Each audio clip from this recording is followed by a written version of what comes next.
Rich, fudgy and completely eggless. Today I'm making super easy condensed milk brownies that turn out soft, chocolatey and absolutely irresistible. Assalamu alaikum. Welcome to my channel Tasteworthy. In a bowl, sift powdered sugar, brown sugar and give it a good mix.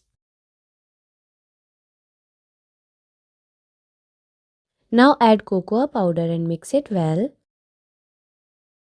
Baking powder, flour.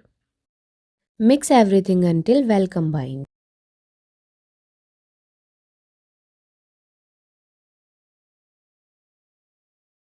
Now melt chocolate and butter together.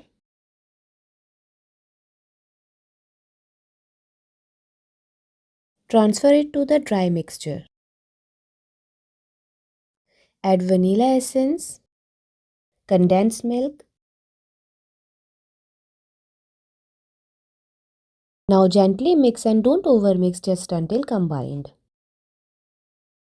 While mixing, add milk little by little. At this point, you can fold in chocolate chips for extra gooiness. This is what makes the brownies extra rich. Line a baking tray with parchment paper and pour the batter in it. Bake it in a preheated oven at 180 degrees Celsius for 40 minutes. The center should be slightly soft. That's the secret to a fudgy brownie. You can also bake it in a preheated cooker on low flame for about 35 minutes. Look at the texture, soft, moist and full of chocolate. These eggless condensed milk brownies are perfect for tea time or dessert. Don't forget to like, share and subscribe for more delicious eggless baking recipes.